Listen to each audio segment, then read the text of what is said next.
Hi! In front of me is Lenovo TAB 48 and today I would like to show you how you can customize theme of your keyboard with an image on this device. First of all, go into Settings, scroll down and choose Languages and Input.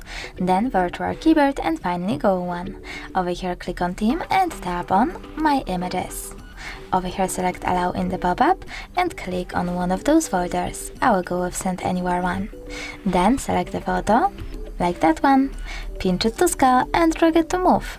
When you're ready, select Next and adjust brightness by swiping left or right. Finally click on Done and click on the switcher next to key borders to enable or disable them. Finally, click Home button and go back. As you can see, theme of my keyboard has changed. Thanks so much for watching. If you enjoyed this video, leave a like, comment and don't forget to subscribe. Bye!